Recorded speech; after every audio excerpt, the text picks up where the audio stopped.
Amém, queridos, graça e paz, bom estarmos juntos aqui novamente, né, nessa série. Ela tem tido uns intervalos um pouco grandes, mas essa semana deu para mim voltar aqui. E a gente quer falar hoje sobre algo fundamental que está no tecido assim, da nossa cultura, e nós estamos vivendo problemas a respeito disso nesse exato momento, né? A gente quer falar sobre liberdade. Como a cruz reformula isso. A gente ouve na nossa cultura o tempo todo coisas do tipo: seja você mesmo, se expresse. Ou então, não deixe ninguém tentar definir o que você é ou o que você crê. E eu estava lembrando, há pouco tempo eu estava lendo que em 1962, o teólogo suíço, né, famoso, Karl Barth, ele fez sua primeira e única turnê americana. E foi um evento importante para os leitores americanos de Barth, né, porque foi uma oportunidade de terem um contato direto com ele. Foi também uma oportunidade, Barth disse, para ele praticar o seu inglês, que ele disse ter aprendido principalmente lendo romances policiais. E num painel de discussão na Universidade de Chicago, Karl Barth, ele falou sobre o tipo de teologia que ele escreveria se ele fosse americano. Ele disse: olha, eu tentaria elaborar uma teologia da liberdade, especialmente aquela liberdade para a qual o Filho nos liberta, que, como seu dom, é a única verdadeira liberdade humana. Então, essa é a parte final da declaração de Barth, né? A única verdadeira liberdade humana. A frase de Barth implica que existem falsas ideias de liberdade por aí, e que separar a diferença entre a verdadeira e a falsa liberdade é uma tarefa vital para os seguidores de Jesus. A liberdade é uma das questões filosóficas clássicas, né, que surge em um curso de introdução à filosofia. Nós temos livre-arbítrio ou nossas escolhas são determinadas por nós, não é? Mas a natureza da liberdade não é um assunto apenas para estudantes universitários, filósofos ou teólogos. É uma questão, eu diria, chave para cada um de nós no mundo moderno, já que a liberdade é tão central para a nossa compreensão de nós mesmos e do que contribui para uma sociedade saudável, não é? E isso é especialmente verdade no Ocidente. Por exemplo, já que eu estava mencionando Karl Barth nos Estados Unidos, os Estados Unidos, por exemplo, foi fundado com a ideia de vida, liberdade e busca da felicidade. E a Declaração de Independência americana nomeia essas coisas como direitos inalienáveis, dados igualmente a todos os seres humanos por Deus. E uma grande parte da história americana é a vontade de lutar para alcançar essa liberdade e preservá-la. Então é por isso que é comum a gente ouvir frases como liberdade ou morte, não é? Aqui no Brasil, na nossa história e, enfim, no Ocidente. Ou como uma placa que eu vi outro dia escrito: viva livre ou morra, não é? E a ideia de liberdade faz parte da grandeza e da miséria da cultura ocidental, não é? Para usar assim uma frase de Blaise Pascal. Então essa é uma das maiores forças do Ocidente, bem como uma de suas maiores fraquezas. Traz um espírito de possibilidades aparentemente infinitas, e com ele traz também tentações aparentemente infinitas em entender mal ou fazer mau uso da nossa liberdade.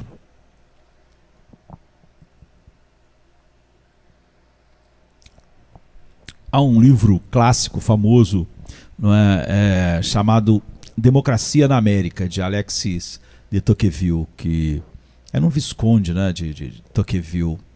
nasceu em 1805 e morreu em 1859. Ele foi um pensador político, historiador, escritor francês, famosíssimo, e se tornou célebre por sua análise da Revolução Francesa. E ele observa que um dos perigos em uma democracia como a americana, já que eu li o livro dele, esse livro era sobre isso, né, é que seu individualismo pode criar uma falsa sensação de independência, de tal forma que nós começamos a pensar que não devemos nada a ninguém, nem a nossos ancestrais, nem a nossos pais, nossos descendentes, nem a nossos contemporâneos, nem a nossos, enfim, pessoas próximas. E essa visão estreita leva o homem democrático, como ele chamou, né, de volta apenas para si mesmo e ameaça confiná-lo, totalmente na solidão do seu próprio coração, ele diz. Afinal, ele diz que cada cidadão está habitualmente ocupado em contemplar um projeto muito pequeno, que é ele mesmo, né? E analisa todas as coisas a partir disso. Então, certamente, essa tentação aflige o cristianismo ocidental. E a igreja se beneficiou enormemente das liberdades religiosas, não é, ocidentais, mas uma falsa forma de liberdade pode rapidamente se tornar um ídolo. Então, a falsa liberdade do cristianismo ocidental pode tomar a forma de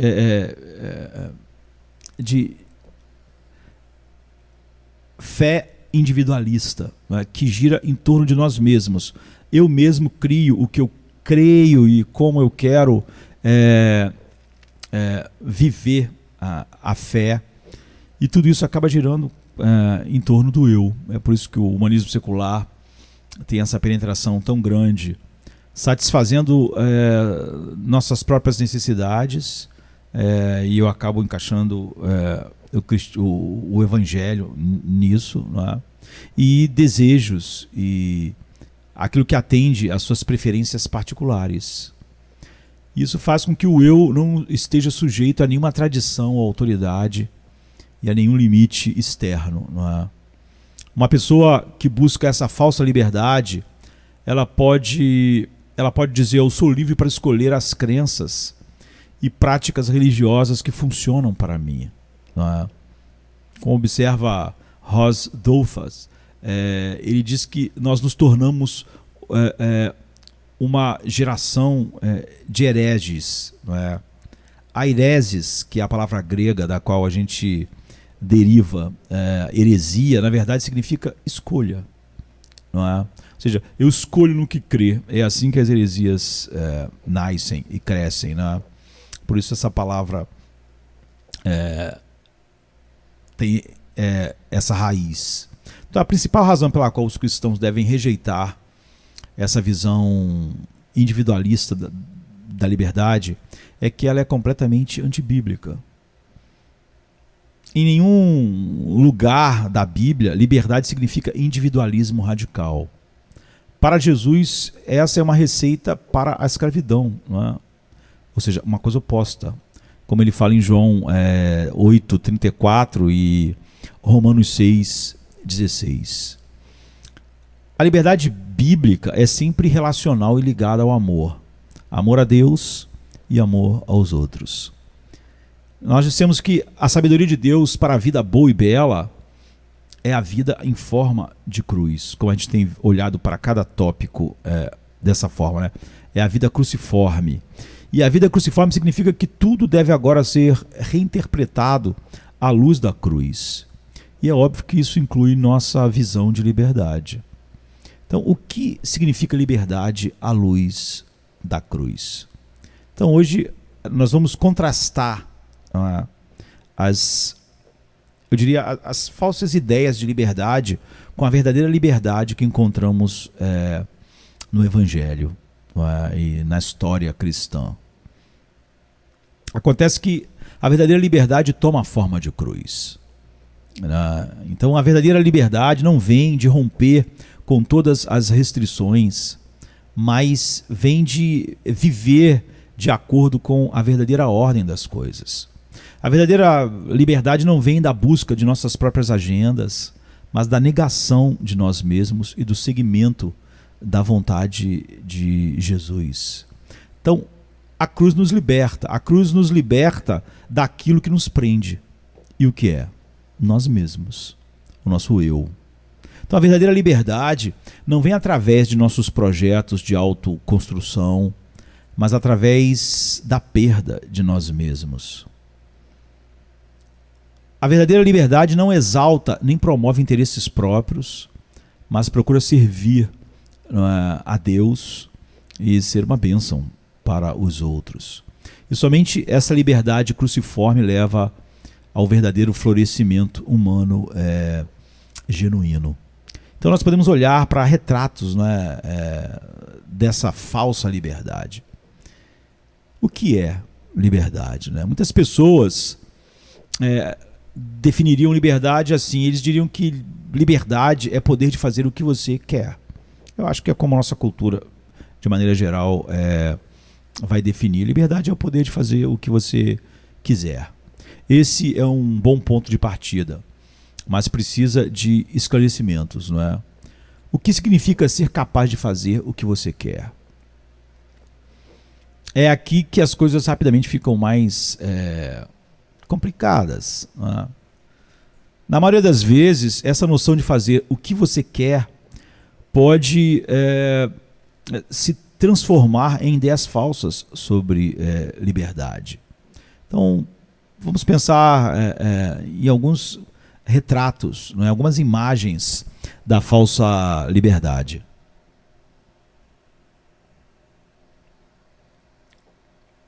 A primeira a gente pode chamar do eu romântico. De acordo com essa narrativa que surgiu de uma filosofia chamada romantismo, né? Nós humanos somos mais livres quando estamos sozinhos ante a sociedade. Somos naturalmente livres, mas a sociedade nos constrange, é o que essa filosofia diz. Nas palavras do filósofo Jean-Jacques Rousseau, né, o homem nasce livre e em toda parte está acorrentado. E essa visão diz que somos livres quando não estamos presos a compromissos e obrigações, não é? Junto com o romantismo, a visão romântica, não é? Há essa visão de que nós somos livres, então, por consequência, quando não estamos presos a compromissos e obrigações. Alguns chamam isso de bacharelado, né? Enfim, dos relacionamentos românticos. Esse tipo de liberdade faz uma pergunta: por que eu ia querer me amarrar a uma pessoa? Não é? Por que eu ia querer me acorrentar a uma bola, né, de ferro presa na minha perna, se eu posso me relacionar com muitas pessoas? Então, por que limitar minhas opções? E uma versão extrema dessa visão, não é, do bacharelado junto com a do eu romântico é a figura de Dom Juan, não é? Tão famosa na literatura, para quem um campo aberto de possibilidades românticas é muito mais interessante do que a realidade do casamento, por exemplo, que é considerado chato e burguês, não é? Por isso há tanta ideologia ferindo o casamento e a família, não é? A terceira eu diria que é o diabo, não é? A cultura moderna passou a pensar no diabo como uma figura de liberdade, um herói trágico que se levantou contra um Deus tirânico. Como Satanás diz no Paraíso Perdido, de John Milton, não é? Uma das obras mais famosas da literatura, não é? Da história. Satanás, em Paraíso Perdido, de John Milton, ele diz: melhor reinar no inferno do que servir no céu. E uma versão mais recente dessa figura, eu diria, aparece num filme chamado Advogado do Diabo, né? O filme é de 1997, com Al Pacino, né? Que é um chefe de um escritório de direito. Al Pacino que está interpretando o diabo num monólogo que ele argumenta contra Deus. Em seu argumento, Deus criou um mundo cheio de prazeres sensuais, e então Deus estabeleceu as regras contra nós, proibindo um monte de coisas que ele criou. E o caminho da liberdade, então, é ver através dessas regras arbitrárias de Deus correntes e rompê-las e viver uma vida de indulgência. Então, há uma cena no filme que ele fala para um advogado que trabalha para ele sem saber que ele é o diabo, né? Ele diz: olha, o problema, a diferença entre eu e Deus, entre o diabo e Deus, né, é que o diabo quer que você seja você mesmo e Deus quer te mudar. Né? E essa é a tragédia do ser humano. Né? Quando nós somos nós mesmos, nós somos como o diabo. Então o diabo realmente diz: seja você mesmo. Né? Porque ele sabe que o homem natural, quando é como ele é mesmo, ele é filho do diabo. Quarto lugar, tem a visão da princesa da Disney. Por exemplo, no filme Frozen, a princesa Elsa tem um poder secreto. Ela pode manipular, usar o gelo, né? E ela escondeu esse poder por toda a vida para proteger as pessoas em seu reino. Mas lá na solidão das montanhas, ela finalmente consegue liberar seu poder e viver então o seu verdadeiro eu, sem restrições. Então ela canta: é hora de ver o que eu posso fazer, né, na música tão famosa, testar os limites e romper, sem certo, sem errado, sem regras para mim, eu sou livre. Então você vê, livre sou, né? Livre sou. Por trás de todas essas coisas há muito da filosofia que reina em nossa cultura, mesmo nas coisas que parecem mais inocentes. A sereia Ariel, por exemplo, anseia por deixar os limites do oceano, não é? E na Bela e a Fera, a menina lá, a Bela, ela anseia por abandonar sua vida provinciana. Já Rapunzel deseja escapar da sua prisão na torre. Cinderela deseja fugir da influência da sua madrasta malvada. Cada uma dessas heroínas deve se libertar das restrições de sua história para realmente viver de acordo com a história da Disney. A quinta imagem é o Homem de Ferro, ou transhumanista. Graças à ciência e à tecnologia, estamos cada vez mais livres das restrições e exigências de nossa existência física natural. Assim, alguns transhumanistas que aspiram carregar sua consciência e alcançar a imortalidade, deixando seus corpos para trás inteiramente, alcançando assim uma espécie de liberdade, não é? Se nós conseguíssemos transportar a nossa mente para uma máquina, um corpo que fosse uma máquina, né? E então ficasse livre das restrições do meu corpo biológico e da morte.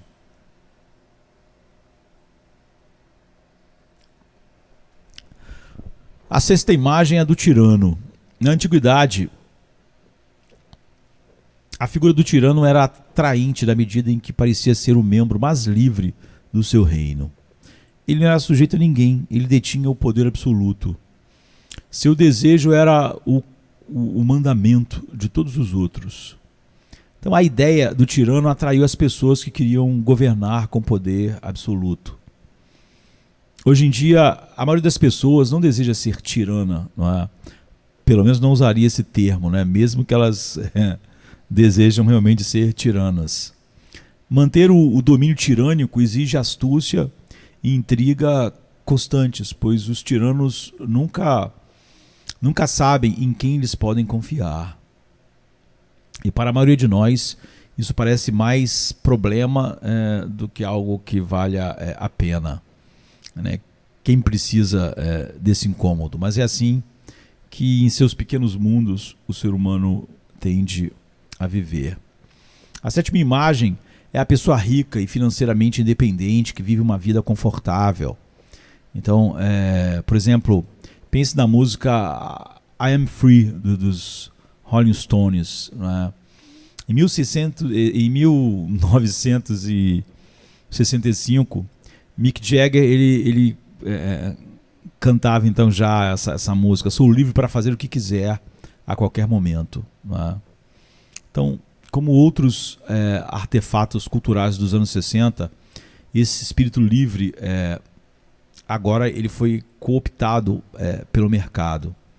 Por exemplo, o Chase Bank ele usou essa música em um anúncio de sua linha de cartão de crédito, não é? Freedom. E a montadora de carros Renault usou ela num anúncio de um novo carro. Então a implicação é clara. Liberdade é igual a dinheiro e carros e poder ter o que quiser.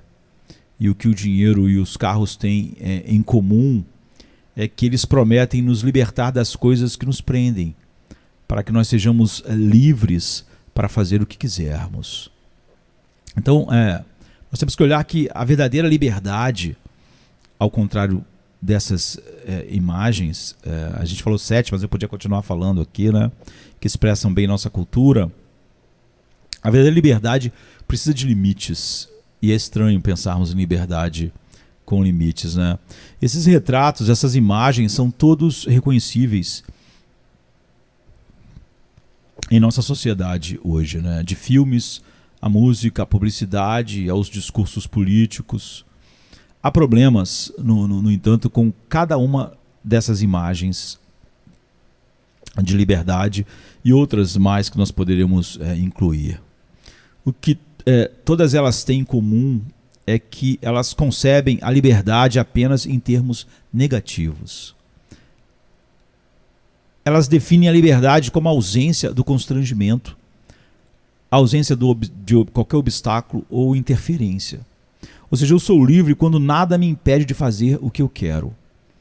Eu sou livre de outras pessoas. Sou livre da sociedade e do governo, da tradição e da autoridade, livre da natureza e do meu corpo. Não é? Eu posso até dizer que eu não sou o que o meu corpo diz que eu sou. E, quem sabe, livre de Deus.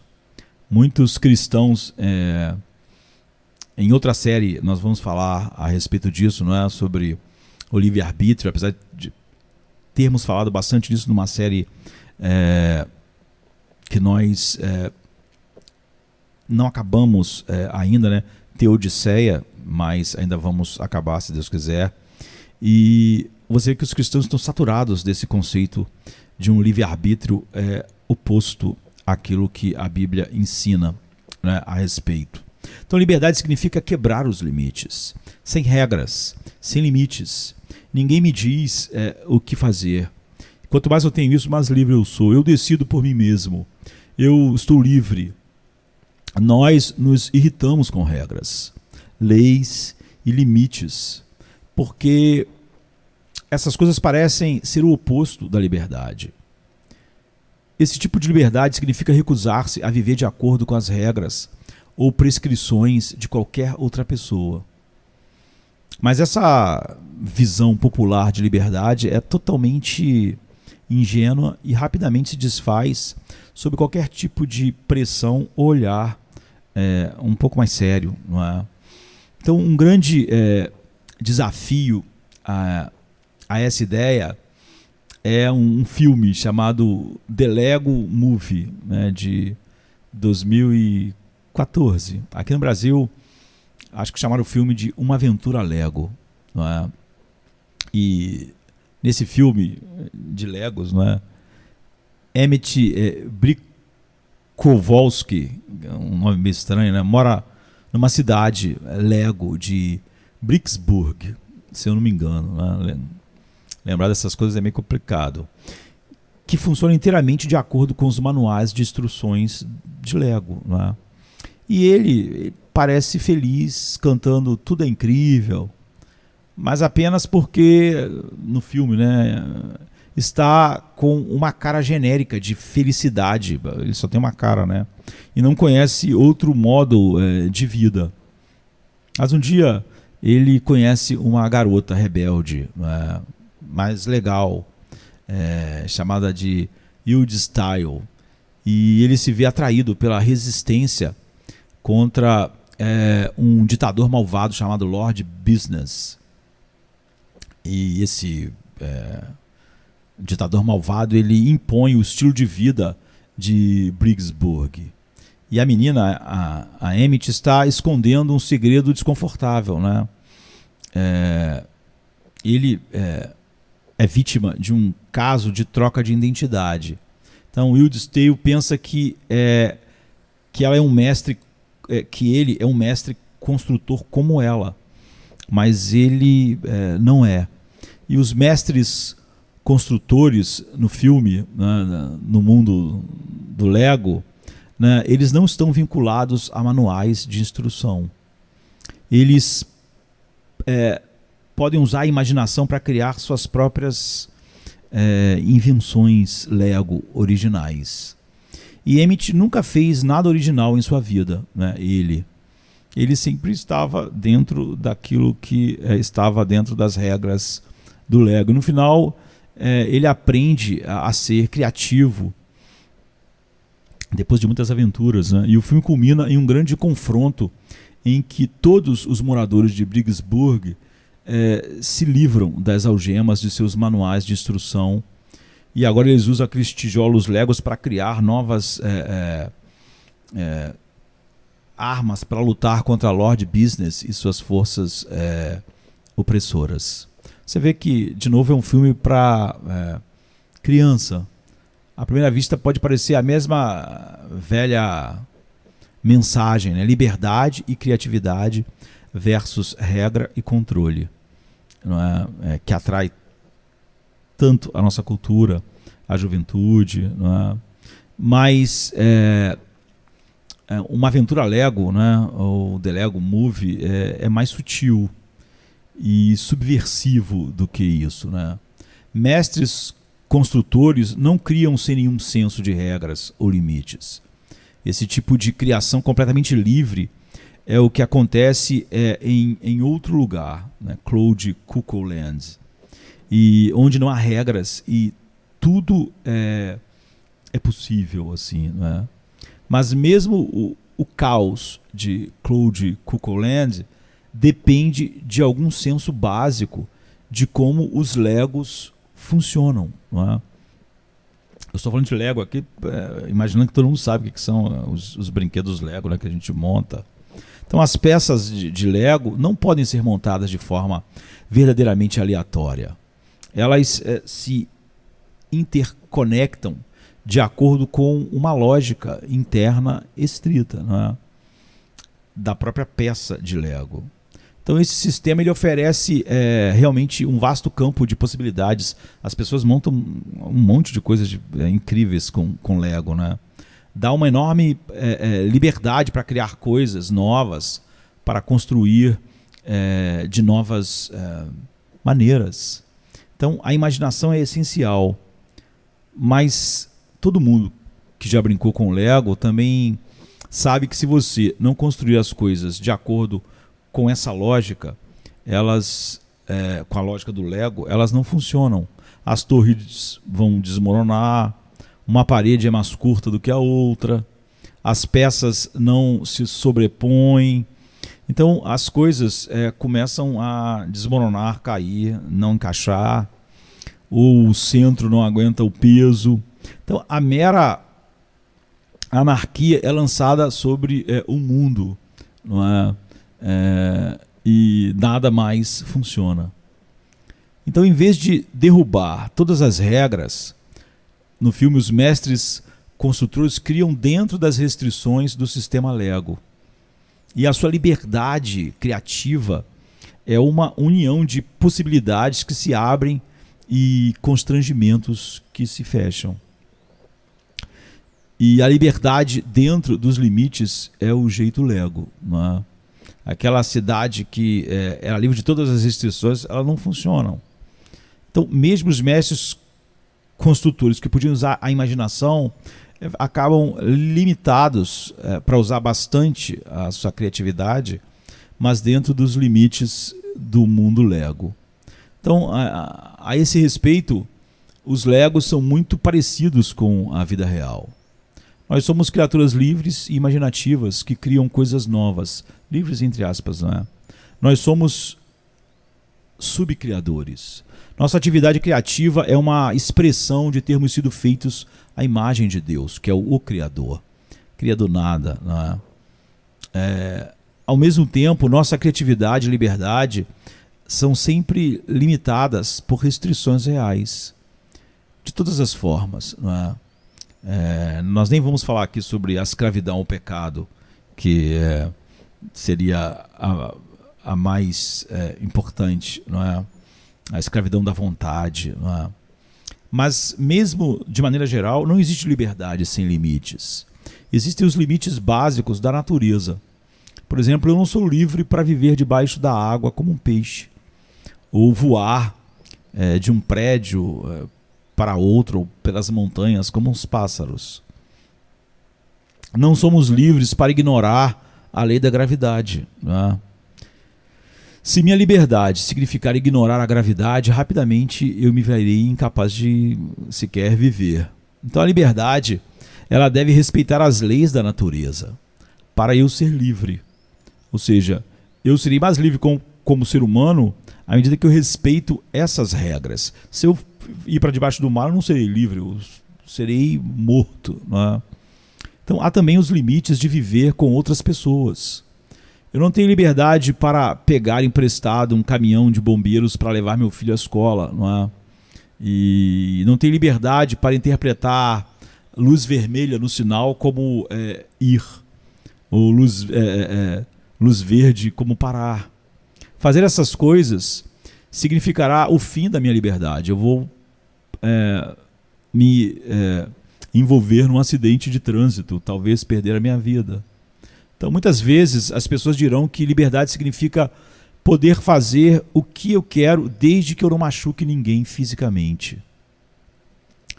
E esse entendimento de liberdade foi consagrado em lei. Por exemplo, na Suprema Corte Americana disse: no coração da liberdade está o direito de definir o próprio conceito de existência, de significado e de universo. Nós somos livres para chegar a qualquer significado de universo que a gente prefira.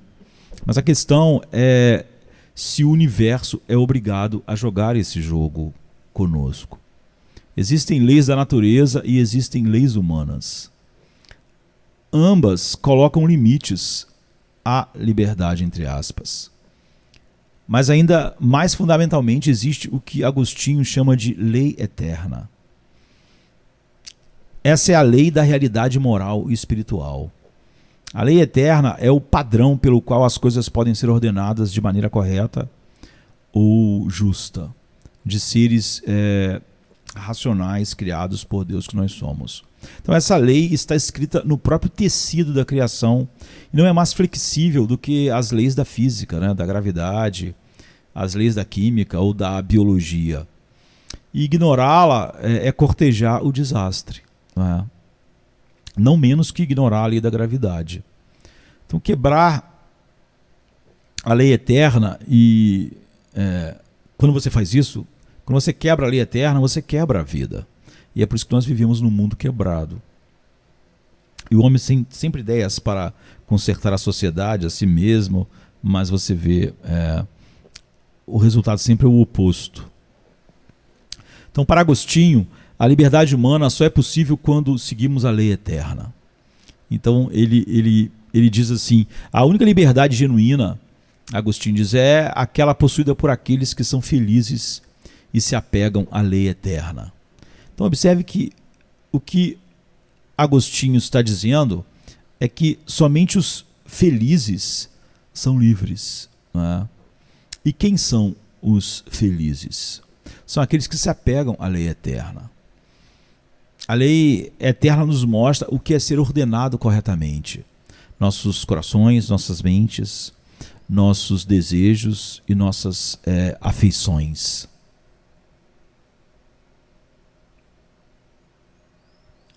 Quando nossas almas são ordenadas corretamente, então finalmente estamos livres para fazer o que queremos. Mas aí reside a questão da liberdade. O que nós queremos? Ou, perguntando diretamente a você, o que você quer? Se nós definirmos a liberdade apenas em termos negativos, como liberdade de interferência ou liberdade de obstáculos, ainda não está claro para que serve a liberdade. Não ajuda muito responder você é livre para o que quiser ser livre. Então, supondo que eu seja livre para fazer o que quiser a qualquer momento, como Mick Jagger canta na música, a grande questão ainda é o que eu quero. Essa pergunta aparentemente óbvia e de fato parece bastante óbvio, é muito difícil de responder. Como saber o que realmente eu quero e o que me fará sentir pleno? Eu poderia supor que o meu desejo mais forte é o que eu realmente quero, né? Mas essa abordagem não funciona, porque muitas vezes nós temos conflitos entre o que queremos agora e o que queremos a longo prazo. Nós queremos dormir até tarde, né? Mas também queremos manter nosso emprego. Eu quero uma segunda porção de sobremesa, ou talvez a terceira, mas também quero estar em forma e saudável. Então, pegar o que eu quero no momento pode parecer liberdade, mas eu preciso, no mínimo, de controle de impulsos e a capacidade de adiar a gratificação se eu for perseguir objetivos de longo prazo e desejos mais significativos. Eu posso agora, o que eu mais quero é não estudar, mas eu tenho um desejo a longo prazo de ter uma carreira, né? Então, entregar-se a desejos imediatos tem uma maneira de nos tornar rapidamente sem liberdade, né? Então, como Agostinho diz, nós acabamos servindo as coisas que devem nos servir. Em vez de usar coisas materiais, eu me apego a elas. Em vez de desfrutar da comida para nutrir meu corpo, como quando sei que não deveria comer, ou seja, eu faço da comida mais do que ela devia ser. Quando eu faço isso, a comida não é minha serva, né? Eu sou servo da comida. Então, em vez de tomar uma bebida para relaxar ou comemorar, eu fico preocupado quando posso tomar outra bebida, fico ansioso para tomar outra bebida. Então, faço o que não quero e não faço o que quero, Paulo diz em Romanos 7,19. É aqui que podemos nos beneficiar, olhando para trás para ver a ideia pré-moderna de liberdade. No mundo antigo, a filosofia grega e o cristianismo concordavam que liberdade significava seguir meus desejos e fazer o que eu quero, mas tudo dependia de meus desejos serem ordenados corretamente. Ou seja, eu sou livre quando meus desejos são direcionados para o meu bem. Sou livre quando minha vontade é formada pela virtude para querer o que é realmente bom para mim, não apenas o que parece bom no momento. É por isso que não podemos entender a liberdade em termos meramente negativos. A liberdade não pode ser definida apenas como aquilo de que estou livre. A verdadeira liberdade também envolve um senso claro do que eu sou livre e para que eu sou livre. Então, para sermos livres, nós devemos perguntar: para que fomos feitos? E a resposta de Agostinho a essa pergunta é famosa, não é? E não perdeu nada do seu brilho, embora citada, sei lá, bilhões de vezes, não é? E uma quantidade enorme de vezes em sermões.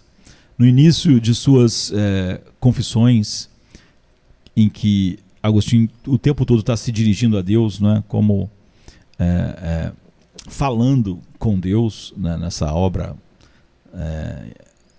maravilhosa, importantíssima, não é? De Agostinho, ele diz: louvar-te é o desejo do homem, um pedacinho da tua criação. Tu incitas o homem a ter prazer em te louvar, porque nos fizeste para ti, e nosso coração está inquieto até que descanse em ti. Então Deus nos criou para conhecê-lo, amá-lo e adorá-lo. E como diz o breve catecismo de Westminster, nosso propósito é glorificar a Deus e desfrutá-lo para sempre. Então, para que fomos feitos? Fomos criados para a comunhão com Deus. Então, nossos desejos são ordenados corretamente apenas quando buscamos primeiro o nosso desfrute em Deus, quando buscamos primeiro o reino de Deus e a sua justiça, não é? Como está em Mateus 6,33. Essa é a verdadeira liberdade humana e florescimento humano. Então, nós temos a famosa declaração que se o Filho vos libertar, verdadeiramente sereis livres. Nosso problema é que tendemos a buscar nossa alegria nas coisas erradas. Então essa é a definição mais simples de pecado. Não é? Nós nos recusamos a acreditar que Deus quer a nossa felicidade mais profunda.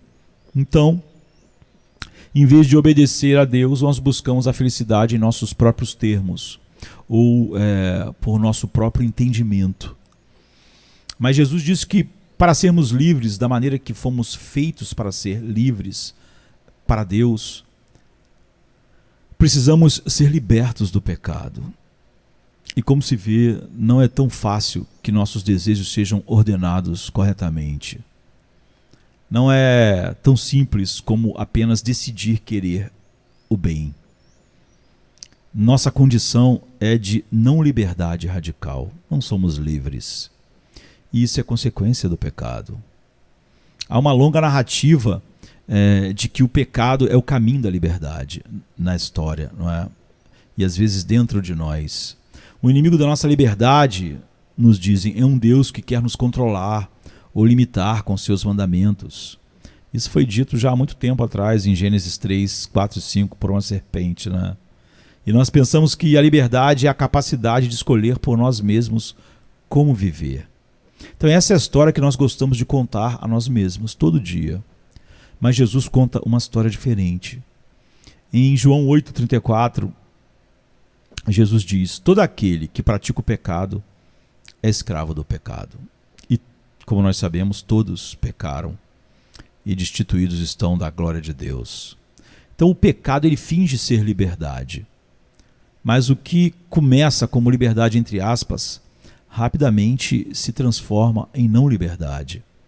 Foi o que Adão e Eva experimentaram rapidamente, não é? Nós somos criados para viver livremente diante de Deus e habitar seu mundo como criaturas livres, ou seja, participando dos bens criados, mas nunca os tratando como se fossem nossa verdadeira fonte de vida. E somente quando estamos em relação correta com Deus, nós somos verdadeiramente livres. Somos livres em relação a outras pessoas, somos livres em relação às coisas criadas e somos livres em relação principalmente a nós mesmos. Mas quando nos afastamos de Deus, nosso centro de gravidade muda e nós nos voltamos para nós mesmos e procuramos desfrutar de nós mesmos e da criação de Deus por nós mesmos. Em vez de desfrutarmos Deus para sempre, nós queremos nos desfrutar e usar a criação. E Deus se torna uma ameaça ao nosso prazer, centrado ou fechado em nós mesmos. E para relembrar as palavras de Agostinho, né, que nós mencionamos, nós acabamos servindo as coisas que deviam nos servir. Não é? Somos escravos delas. E como nós mencionamos no vídeo, no episódio 2, né? No vídeo 2, esse é o quinto. Essa é a condição que pensadores como Agostinho, Bernardo de Claraval e Martim Lutero descreveram como incurvatura, o homem incurvatus em si, o homem encurvado para si mesmo. Quando o coração humano se curva sobre si mesmo, fazemos de nossas vontades, de nós mesmos, o centro de toda a realidade. E este é um sentido em que a Bíblia usa o termo carne, sarx, no grego, né? A carne não é o corpo material, físico em si. A carne é uma orientação existencial de estar curvado sobre si mesmo no pecado. Então, em um sermão chamado Reinado, de George MacDonald, ele descreve a mentira que reside no centro da encurvatura, né, sobre si mesmo. Ele diz que o homem diz: eu sou meu próprio rei e meu próprio súdito. Minha própria glória é e deve ser meu principal cuidado. O prazer é o meu prazer. Serei livre com a liberdade que consiste em fazer tudo o que me apetece fazer. Fazer a minha vontade enquanto sinto que alguma coisa é a minha vontade. Isso é ser livre, isso é viver. Então a encurvatura, ela opera como uma falsa imagem do eu, uma falsa imagem da vida e uma falsa imagem da liberdade. O eu imagina que é seu próprio Senhor e Mestre soberano. O eu imagina que ele é o seu próprio rei. E isso é precisamente o que Jesus desafia. Jesus entrou no mundo proclamando-se como o verdadeiro rei. Mas ele é um rei que não oprime o seu povo, né? Nesse mesmo sermão, George MacDonald ele continua dizendo que Jesus é um rei porque seu negócio é dar testemunho da verdade. Que verdade? Toda a verdade. Toda a veracidade da relação em todo o universo. Antes de tudo, que seu Pai é bom, perfeitamente bom, e que a coroa e a alegria da vida é desejar e fazer a vontade da fonte eterna da vontade e de toda a vida. Ele disse que a comida e a bebida dele mesmo era fazer a vontade do seu Pai. E ele desfere assim o golpe mortal no poder do inferno. E qual é o poder do inferno? De acordo com o MacDonald, o inferno funciona de acordo com um princípio: eu sou meu. Esse é o próprio princípio que está por trás de grande parte da nossa falsa ideia de liberdade e autonomia e daqueles retratos que vimos anteriormente, aqueles 7 retratos, né? Eu sou meu. Eu sou meu próprio Criador. Eu sou meu próprio mestre e rei. Eu vi alguém colocando isso de uma maneira particularmente memorável, né? Escrevendo assim com grafite: tire as mãos, Deus. No entanto, é isso que Jesus confronta. Jesus diz aos judeus que haviam crido nele: se vocês permanecerem na minha palavra, serão verdadeiros meus discípulos. Se permanecerem na verdade, né? E conhecerão a verdade, e a verdade os libertará. E eles responderam: nós somos descendência de Abraão e nunca fomos escravos de ninguém. Como é que você diz, você será livre? E Jesus respondeu: em verdade vos digo que todo aquele que pratica o pecado é escravo do pecado. O escravo não fica na casa para sempre. O filho permanece para sempre. Então, se o filho vos libertar, vocês verdadeiramente serão livres. Eu sei que você é descendência de Abraão. No entanto, vocês procuram me matar, porque minha palavra não encontra lugar em vocês. Eu falo do que vi com meu pai, e vocês fazem o que ouviram do pai de vocês, né? O diabo, João 8, 31 a 38. Então, a verdade te libertará.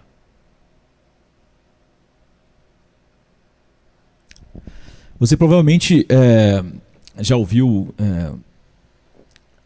um monte de pessoas usando essa expressão, não é? A verdade te libertará, completamente em desacordo com o que a Bíblia está realmente dizendo, não é? Porque isso é frequentemente citado para sugerir que conhecer a verdade significa ter as ideias certas em sua mente. E se você puder acessar as informações certas, você estará livre. Mas ideias e informações por si só não nos libertam. Jesus estava dizendo que ele é a verdade em pessoa, em carne. Jesus é a verdade e é Jesus quem nos liberta do poder do pecado. Quem o Filho libertar, verdadeiramente é livre. Então o confronto aqui é tão fundamental quanto possível. Quem é o verdadeiro rei? Quem é o Senhor da sua vida, da minha vida? Se for Jesus, nos tornaremos livres, como fomos feitos para ser. Como está em Efésios 4, 24. Se insistirmos em sermos nossos próprios senhores, então nossa suposta liberdade é, na verdade, a maior escravidão. Por quê? Porque o eu é um fardo tremendo para se carregar. Em Quem me livrará, não é? Uma grande poetisa do século XIX, não é? Cristina Rossetti, nasceu em 1830 e morreu em 1894. Ela expressa de maneira linda esse fardo, né? Ela diz assim: Deus me fortalece para me suportar. Aquele peso mais pesado de todos para suportar, eu mesmo. Peso inalienável do cuidado. Eu mesmo, arquitraidor de mim mesmo, né? Meu amigo mais vazio, eu mesmo. Meu inimigo mais mortal.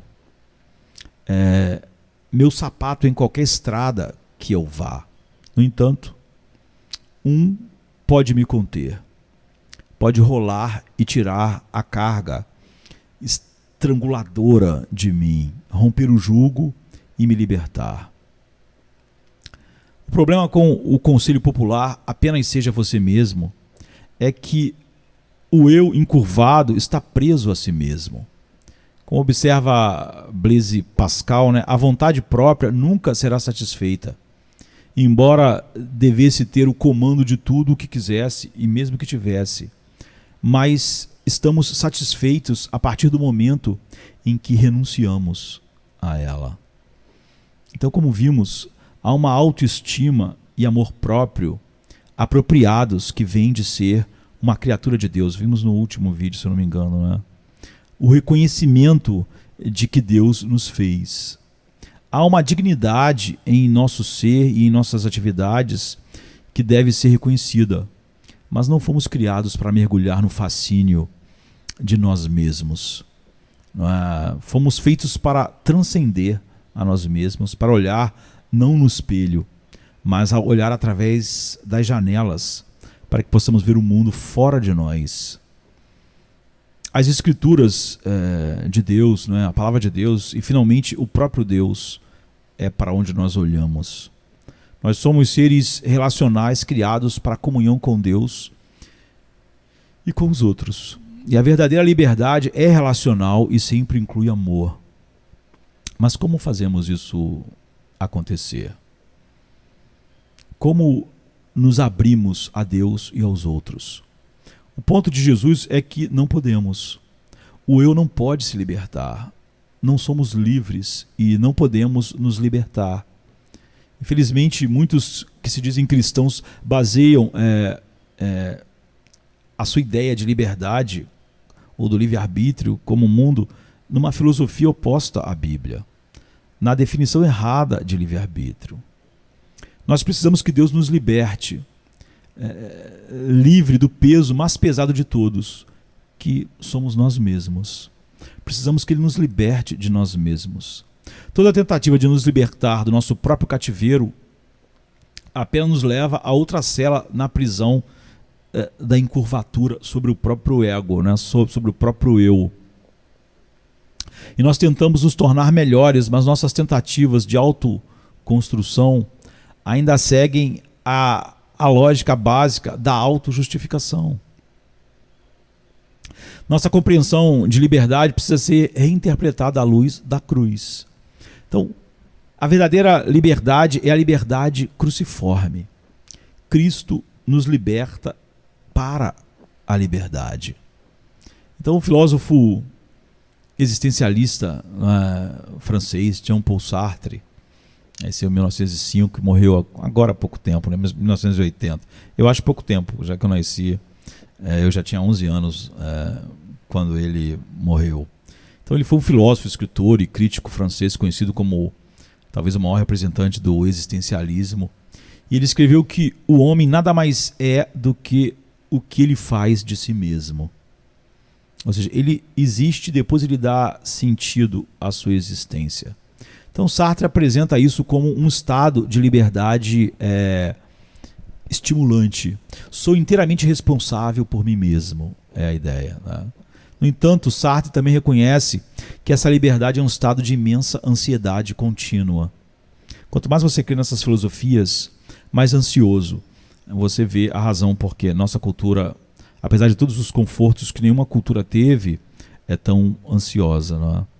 Não há graça, não é? Apenas responsabilidade. Nessa ideia, né, nessa filosofia, eu nunca sou livre em relação aos outros porque eu devo justificar minha existência a cada momento. A cruz nos apresenta uma compreensão radicalmente diferente da existência. Ela é governada pela lógica do dom de Deus. Nós somos libertados em relação a Deus. Nossa comunhão com Deus é baseada não em nosso desempenho, mas em um dom incondicional e soberano. Se insistirmos que precisamos acrescentar algo a Cristo, que é o dom de Deus, que devemos completá-lo, completar o que ele fez, complementá-lo ou ganhá-lo de alguma forma, não podemos compreender a natureza do dom de Deus, do presente de Deus. Então nos tornamos livres porque esta comunhão é incondicional. Quando um relacionamento é condicional, quando depende do nosso desempenho, não somos realmente livres. E é por isso que Paulo escreve: foi para a liberdade que Cristo nos libertou. Gálatas 5, verso 1. A Bíblia faz uma afirmação intrigante. Cristo nos libertou para a liberdade. Foi para a liberdade que Cristo nos libertou. Ou seja, Cristo nos libertou para a liberdade. Pode soar um pouco negativo ou circular, não é? Liberdade é ser livre para a liberdade? Não está imediatamente claro qual pode ser o conteúdo dessa liberdade.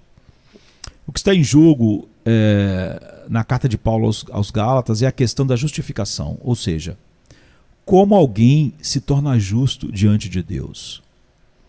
Pecado significa que as coisas não estão certas entre nós e Deus. Como nossa situação pode ser corrigida?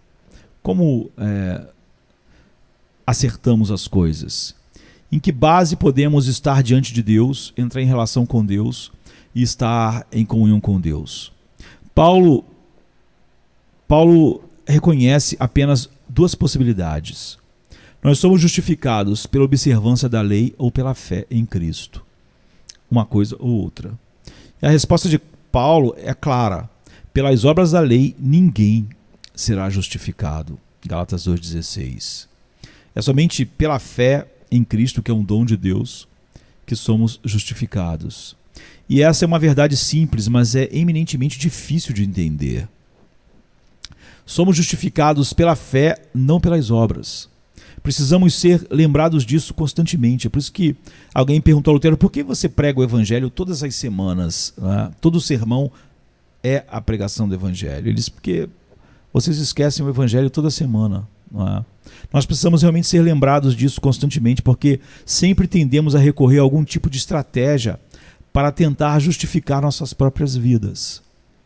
E na maioria das vezes, É assim que o mundo funciona, especialmente no Ocidente. Uma lógica de troca recíproca, né? Você recebe o que merece, e ganha o que você paga. Então, por que você é salvo e outra pessoa não? Não é? Muitas pessoas vão responder isso querendo encontrar uma diferença entre o que elas fizeram e outras pessoas fizeram. Não é? Se nós continuarmos perguntando, você vai ver que qualquer um que não acredita exatamente que a salvação é um dom soberano de Deus, fruto de uma escolha soberana de Deus, já que ninguém merece um dom gratuito, não é? Misericórdia, um dom soberano. Quando você pergunta a alguém assim, por que você é salvo e outra pessoa não? As pessoas costumam responder, olha, porque eu criei e ela não creu. E as pessoas então entendem que elas que foram os iniciadores da sua fé. Né? Mas se a gente continuar perguntando, você vai ver como o pecado está no fundo disso. Porque você pergunta assim, por que você é salvo e a outra pessoa não? Porque eu criei e ela não creu. Mas por que você creu e ela não creu? Porque eu ouvi Deus e ela não ouviu. Mas por que você ouviu Deus e ela não ouviu? Olha, porque eu, ao ouvir a verdade, eu vi que estava errado. E por que você viu que estava errado e ela não viu que estava errada? Porque eu me humilhei e ela não se humilhou. Mas por que você se humilhou e ela não se humilhou? Porque eu fui humilde para reconhecer isso e ela não. Tá vendo? Você foi salvo porque você foi humilde. Você foi salvo porque havia algo bom em você. E é esse algo bom em você que gerou a sua salvação. E isso é diabólico. Isso é a negação do Evangelho. Então, a tentação para todos os cristãos é supor que nós precisamos de Jesus e mais alguma coisa. Nós precisamos somar algo ao que ele fez. Ou precisamos somar alguma coisa que nós somos. Nós começamos bem com a salvação. Mas então, segundo o pensamento, é melhor acrescentarmos algum programa, alguma extensão prática ou algo mais para nos tornarmos dignos do que Jesus deu. Né? Pode ser algum tipo de disciplina espiritual, conhecimento ou aprendizado especial, trabalho ou experiência espiritual. Mas isso é o que Lutero chamava de teologia da glória, não a teologia da cruz. Nós falaremos sobre isso com Lutero, e o que ele ensinou, foi quem mais ensinou a respeito disso, sobre teologia da glória e teologia da cruz, mas numa outra série, em outro momento. Quando nós escorregamos para esse modo de pensar, não estamos mais confiando que o dom da graça de Deus é suficiente. Nós voltamos para a lógica da autojustificação. E nós esvaziamos a cruz. Era sobre isso que Paulo estava falando com os Gálatas. Eles ainda acreditavam na cruz, mas ela não tinha mais, ela era vazia. Eles ainda acreditavam que Jesus morreu por eles, mas eles negavam isso ao somar algo àquilo que Jesus fez. Então, mesmo nossos melhores esforços morais e religiosos, quando não feitos com fé, ou quando não são percebidos como Deus operando em nós o querer efetuar, são obras da carne, porque não são feitos por confiança em Cristo, o único que nos torna justos e que nos capacita a desejar certo e a poder efetuar o querer e o efetuar operados por Deus. E é tão fácil para nós voltarmos à escravidão de tentar justificar a nós mesmos. O que a gente vai ver em Romanos 8, 14 a 17. Então, somente quando agimos com fé, confiando no dom de Deus somente em Cristo, somos verdadeiramente livres. Então, nossas ações não são motivadas pela necessidade de nos justificarmos e sermos aceitos. Já somos justificados pela fé. Por causa da cruz sozinha, estamos em Cristo para sempre, unidos a Ele, e é dele que está fluindo todas as coisas, todas as bênçãos espirituais, arrependimento, fé, e tudo que vai acontecendo operado pelo Espírito. que também é um dom comprado pelo sangue dele.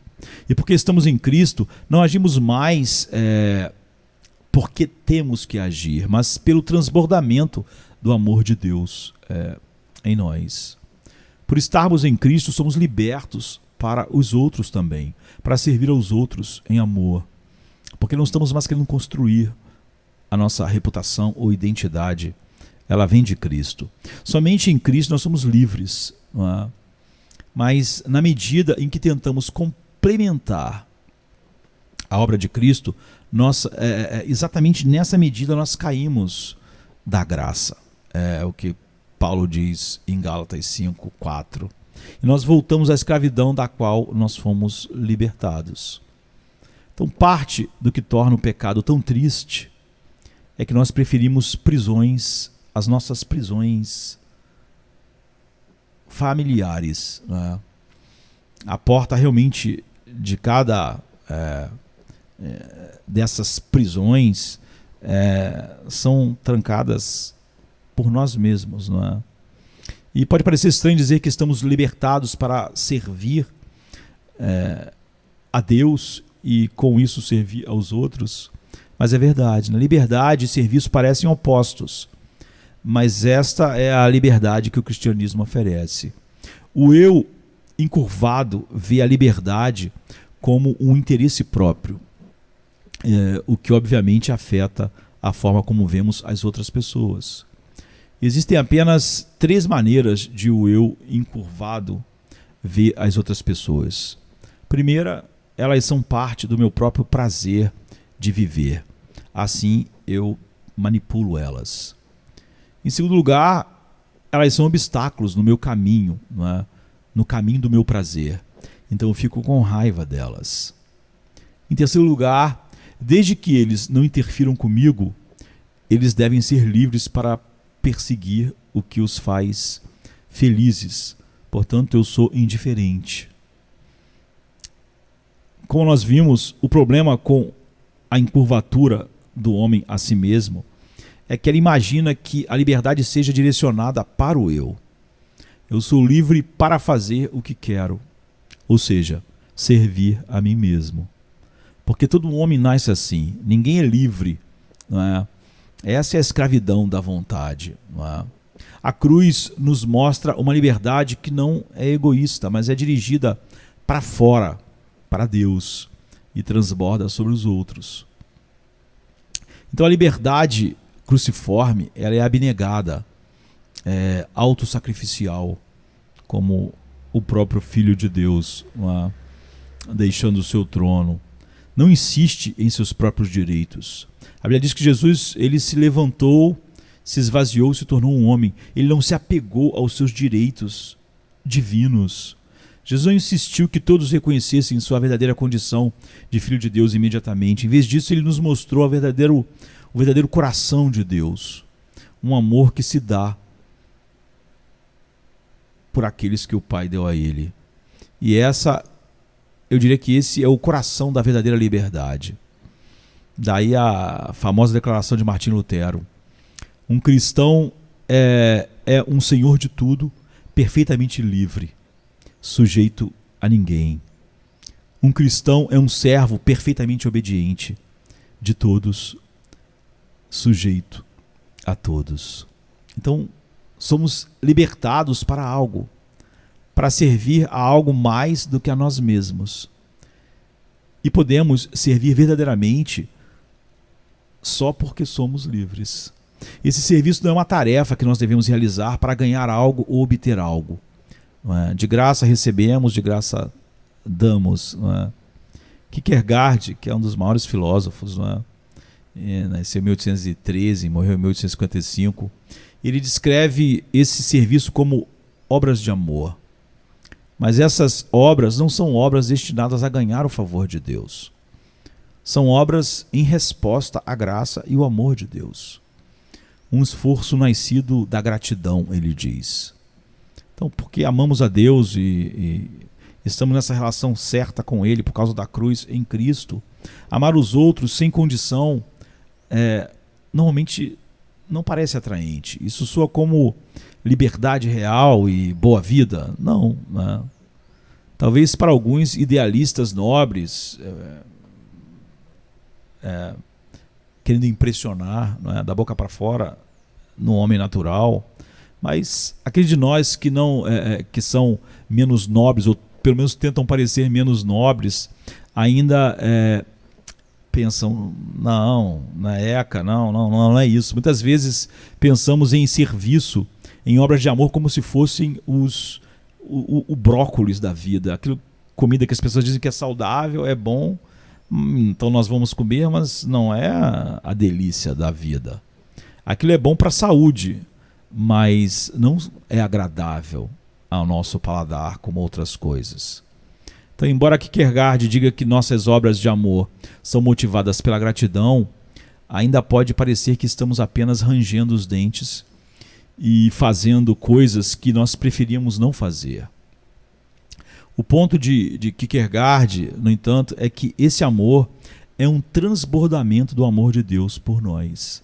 Então a fonte desse amor está escondida. E aqui está como ele descreve, ele diz que a vida oculta do amor. E ele diz que assim como o lago tranquilo se origina no fundo de fontes ocultas que nenhum olho viu, também o amor de uma pessoa regenerada, né, se origina ainda mais profundamente no amor de Deus. Se não houvesse fonte jorrando no fundo, se Deus não fosse amor, então não haveria nem o pequeno lago, nem o amor de um ser humano. Assim, o lago tranquilo tem sua origem obscuramente na fonte profunda. Também, como o lago, o amor de um ser humano, o amor verdadeiro, se origina misteriosamente no amor de Deus. Paulo diz: o amor de Deus foi derramado em nosso coração, pelo Espírito Santo que nos foi dado. Então amamos aqueles ao nosso redor não porque temos que fazer, mas por causa do transbordamento do amor de Deus. Nossa imaginação é transformada para que comecemos a ver os outros como Deus os vê, por causa de como Deus nos ama, como está em 1 João 4,19. Nós começamos o vídeo 1 com uma declaração: todos nós queremos ser felizes, não é? Como eu disse, a gente está no vídeo 5, não é? Então é verdade, todos nós queremos desfrutar de uma vida rica e significativa, mas Jesus, ele nos diz que ele nos diz que aqueles que buscam suas próprias vidas vão perdê-las, não é? Lucas 9:24. Se nos concentrarmos, ou se concentrarmos toda a atenção, a nossa atenção e energia em tirar o máximo proveito das nossas próprias vidas, o escopo dessa vida se estreitará em vez de se expandir. E em vez de florescer, ela vai murchar. Se nós buscamos isso, nós perdemos a vida. Então é somente perdendo nossas vidas que nós as encontramos. Essa é a sabedoria do caminho da cruz. Quanto mais profundamente vivemos nessa sabedoria, mais nós participamos do amor vivificante de Deus. Quanto mais profunda for nossa participação nesse amor, mais nossos desejos serão reordenados para que vivamos de acordo com a realidade mais profunda do universo, Deus, a glória de Deus. Então, estaremos vivendo como as criaturas que fomos criadas para ser. E essa é a única liberdade humana real. E esse é o único caminho do verdadeiro florescimento humano. Então foi para a liberdade que Cristo nos libertou. Não há maneiras bíblicas de escapar dessa centralidade em Deus, na qual nós encontramos liberdade. Mas é muito fácil escapar disso, e mesmo quando olhamos para a Bíblia, olhamos para a palavra liberdade, conhecereis a verdade, ela vos libertará, estarmos trazendo conceitos de liberdade do mundo, ou seja, coisas que são mera escravidão. e com isso nós perdemos o Evangelho.